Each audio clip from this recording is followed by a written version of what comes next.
Hey, I'm going to explain a little about my new book, The Drive Across Canada, the remarkable story of the Trans-Canada Highway. Back in 2011, I drove an RV across the country with my family, from Toronto to Tofino. I wrote a blog about it at the time for the Toronto Star. If you read that blog, you'd know that 6 people in an RV for a month can be a challenge.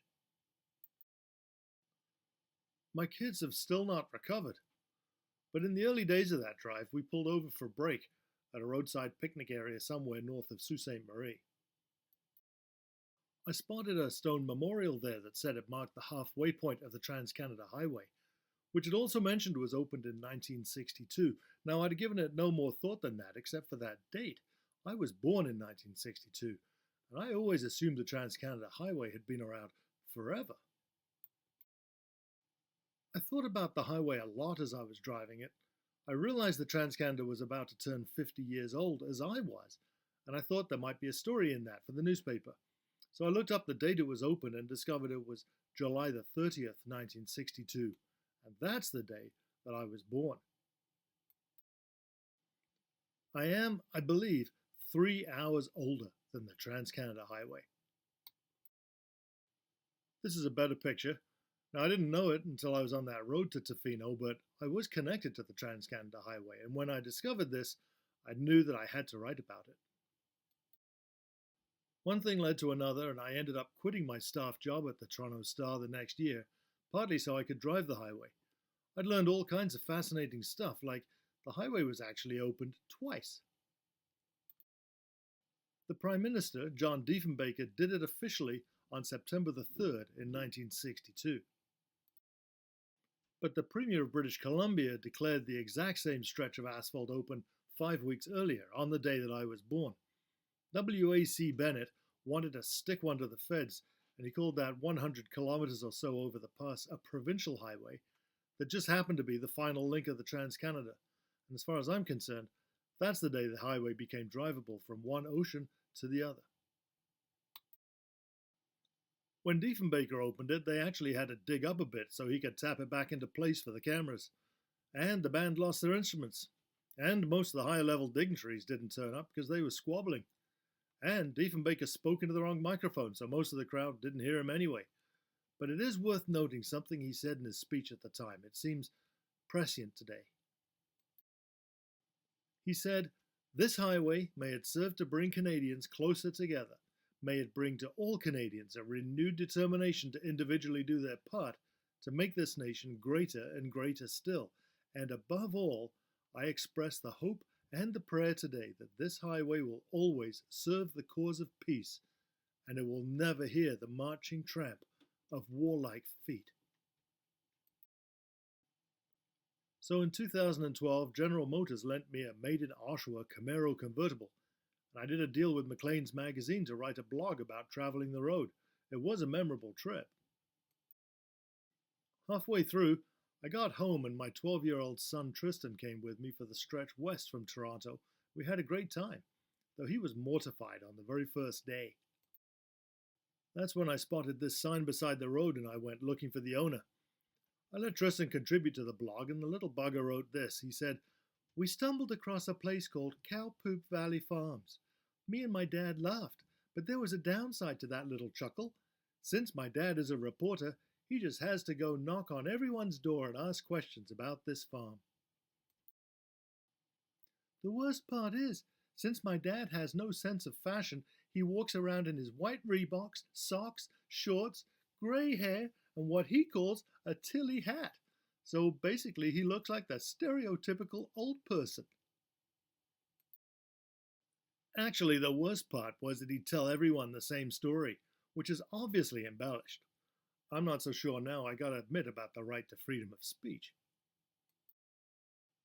Somehow, though, we made it to the other end, and then I sold the manuscript of the blog to Dundurn Press in Toronto, and they published it the next year as a book. It's a nice book. I was very pleased with it, but it was not the plan.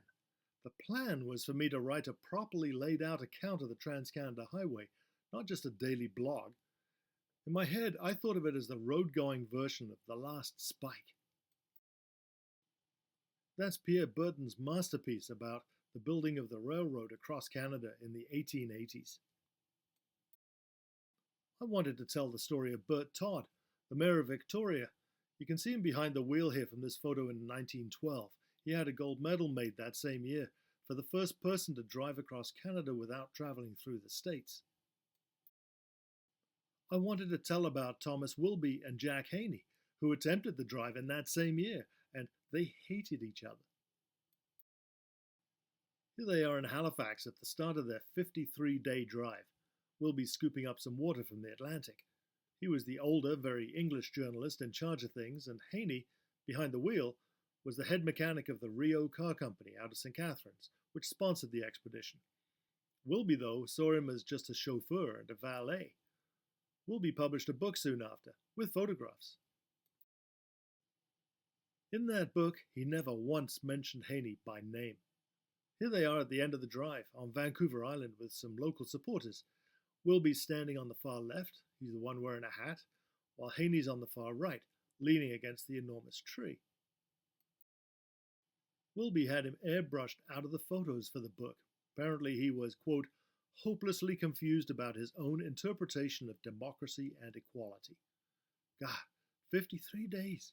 I thought my RV trip was rough. I wanted to write about Percy Gomery, who tried to drive in his new Maxwell from Montreal to Vancouver in 1920 with his wife Bernadette. He called her the skipper. Here's a picture with her in the lighter colored clothing, because she deserves just as much appreciation. At one point, he left her stuck with the car in the swamp north of Petawawa with a revolver to fend off bears when he went looking for some horses 5 miles away to pull them out of the muck. I wanted to write about the Perry Doolittle expedition in 1925, which just registered their Model T Ford as a train, and when there were no roads, they just took to the rails. About Jimmy Oates, who clattered along those same railway tracks in 1928 on his motorcycle, but he was down on the ties, shaking the fillings out of his teeth. He was actually the first person to drive across Canada. And I wanted to write about Brigadier Alex McFarlane. He borrowed a Chevrolet Stylemaster and he won the medal in 1946, once the final piece of gravel road was constructed north of Lake Superior. I wanted to tell all those stories and more in a proper, well-constructed, great-to-read literary account, but instead, I already had a blog written and published that told them piecemeal. I also wanted to write the story of the highway itself, how it was built through the swamp and the mountains, and the political fighting that took 50 years to create it. I was pleased with Canada's Road, but I always called it my cheeky blog book. It's good for reading in small bites, keeping on the toilet system. And then several years ago, I gave a copy of that book to my friend Randy Paisley. He read it and he loved it, and he bought a whole bunch of copies to give to everyone at his company.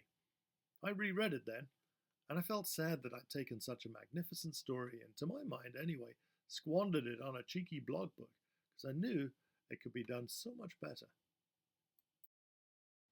So 2 years ago, one thing led to another, and I realized I could make the time for another cross-Canada drive. If I was to do it, I wanted to drive a Canadian car again, built in Ontario, preferably a hybrid. So this time I approached Toyota. I asked for a RAV4 hybrid, a car of the people. Ha! They said, we've already sold every one we can make for the next year at least. I don't remember the details, but Lexus did have a prototype RX 500h hybrid that could be made available. Lexus, not exactly a car of the people, but it's made from scratch just down the road in Cambridge, and I'm not a spring chicken, and don't I deserve something comfortable after this time?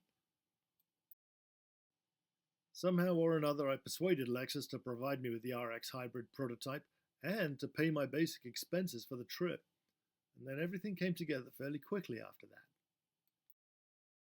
I asked my old friend Peter Faulkner, who went to school with me in the UK 100 years ago, if he wanted to come along for a portion of the drive, and he committed to the entire distance. Unfortunately, Toyota balked at covering his expenses too, which are considerably more extravagant and questionable than my own, so we ended up sharing a room every night. We listened to each other snore every night. My editor at the Globe and Mail, Jordan Chitley, committed to publishing an entire 7-part series from me about the drive. And the Globe also committed to a front page, top of the fold story in the printed paper on Canada Day. Finally, Dundurn Press agreed to buy the manuscript and to turn my words into a real book. The Drive Across Canada came on sale this month, May the 6th.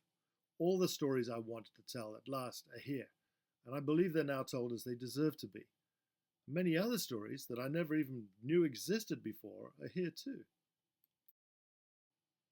There's Healy Needham, a wonderful fast talker, with his McLaughlin Buick in northern Ontario, where there was no road, but he headed into the forest anyway.